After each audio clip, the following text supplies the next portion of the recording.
Good day, YouTube. Welcome to another edition of Bishop's Blast. I am your host. Go by the name Dr. Me Bain, where I dive into what I consider a sanitized version of a YouTube channel where we talk about all things firearms related. Now, I'm not a subject matter expert by any stretch of the imagination. I'm just an old retired Navy guy who loves God and has quite the affinity of all things that go wrong. So, if you would do me one real quick favor, and that's right, tap the subscribe button. And I want to thank each and every one of you for helping chronicle my 2A journey, because I believe we're having a blast together. Also, gonna ask you to do me another quick favor, if you don't mind. That's right, hit that like button and share this far and wide so that we will be able to continue to share this information, and it will only be done because of you. So I want to thank you once again for tuning in with me to another edition of Bishop's Blast. Come on, let's get it in. Today we're going to talk about something that is truly near and dear to my heart, and I'm going to tell you why. We're going to talk a little bit about gun safety as a whole, specifically when it comes down to making sure your firearms are put away and secure. This means a lot to me, even though I have a lot of firearms that are on display in my room that is under lock and key. Literally, it's locked down. There's nobody who can get into my room with the exception of me, because they don't know the code to get into my room with the exception of me. And the firearms that are even out that you see on display, I've checked them 100 times. They are unloaded. Some of them don't even have magazines in them. However, before I handle any firearm, I still always check to make sure that they're clear. So before I go into this gun safety episode for you, let's do a quick EDC check. And my EDC check will be, it's a nice warm summer day. So yeah, don't do this very much, but I'm rocking the P365, 6-ounce P365 SAS edition, snack-free edition. And just to let you know, it is clear, safe direction, and shoot. This is the P365, chambered at 9mm, the 10-round capacity, because we live in the state of Maryland. Now, that's my EDC check. Let's move on to what we'll be talking about. So, what we're going into is gun safety, and this is not really about showing a lot of firearms, more so showing that I have to keep on the front part of my mind to make sure that the things that I'm accountable for are as secure as possible. Whether anybody else understands it or not, I have to be cognitive,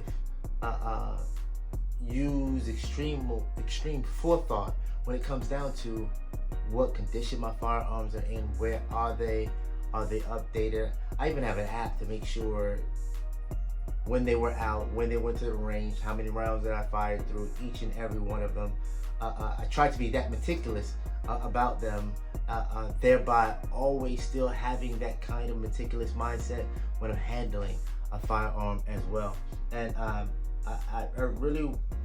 think what brought to my attention to talk about it is because over the past week I had some nephews by, and they're young, 7 and 9, and I want to make sure they are in a very safe environment. As a matter of fact, I would dare say that they've never, being here a week, they've never seen a firearm or a magazine or a bullet, for that matter, anywhere in the house.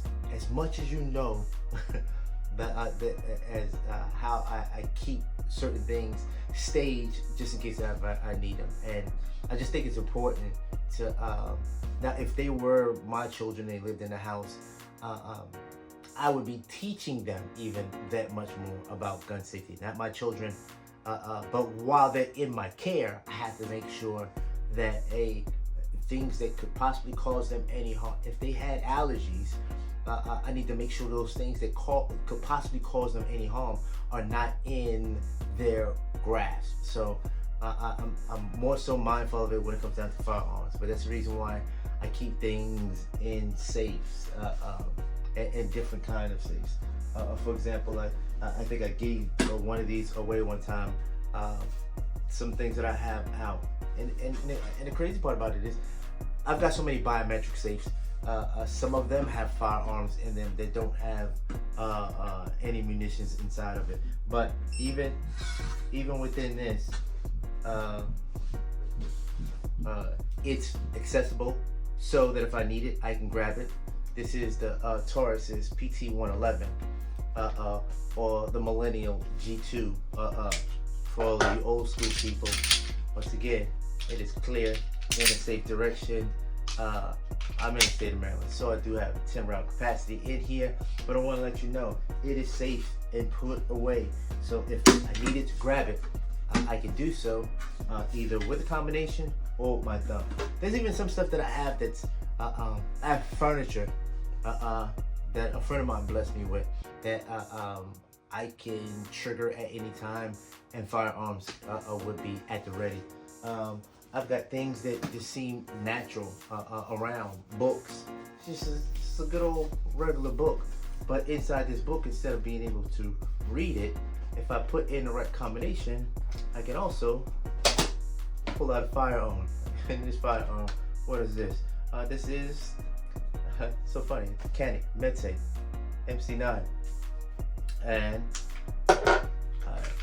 just because I handle it, want to make sure that it is safe and clear, safe direction and shoot. Once again, in the state of Maryland, I'm rocking 10 round capacity in here. Always want to make sure that the things that we have are safe. There are even times where I know that I'm going to be in situations where I have to not even have one of my lethal options with me. And in those cases, to be honest with you, I don't mind, I'm from the city, but I always wanted to say this, we're toting some hot sauce with me. So just get some pepper spray, something, a less lethal thing that will give you an opportunity to evade or get the upper hand off of an assailant. So I just wanted you to understand that we have to use forethought when it comes down to protecting not just us and our loved ones, but making sure that what we do are safe. We don't handle a firearm that we do not know is clear. Even if it's clear, we do not put our fingers on the trigger unless we plan on pulling the trigger. And we don't point a firearm in any direction that we don't plan on making sure that it would shoot. We have to go by these safety rules. And as much fun as some of us in the 2A community love to have with these firearms, this is not a game. So we have to be serious when it comes down to safety. I don't want to be one of those statistics that ended up messing around and hurting myself, for that matter, because I wasn't tuned into the safety precautions that I need to have when it comes down to handling a firearm. And I really want all of us just to be mindful of that. Whether you're by yourself, whether you have children around, whether it's just you and another loved one, be mindful that there's safety rules for a reason. We go to the range for a reason. We practice for a reason. We want to become proficient for a reason. None of us are trying to be on the next John Wick movie. However, if we have to use it, we want to make sure that we understand what's going to happen. And one last thing, because I do have people and friends that are getting more into firearms as well. It's my last public safety announcement for them, and a lot of them are out there buying their first and second firearm. Once again, I'm using that word that I like to use, I hear country people use. They're toting firearms that they never shot. I just want to implore, I just want to come to you and say, please, please, please, please. Just because you shot one at the range and then you bought it and you say now it's good, you may want to take the one that you're going to shoot to the range and shoot it. Not only that, also find the munitions that you're going to use. So if you're going to be actually using home defense rounds, hollow points, you need to make sure that your firearm that you bought, that you're carrying for your protection, can actually shoot the munitions that you are going to utilize for your own safety. Once again, I'm good. I gotta get some of this off my chest because I wouldn't feel comfortable if I wasn't trying to share being safety conscious with each and every one of you. So this is my time. I do want to thank you for always rocking with me and tuning in with me to another edition of Bishop Blast. We're gonna have some more stuff that's coming up. It's summertime, so I'm even hoping to get out and do more things with that. I'm still looking forward to trying to go to a gun show.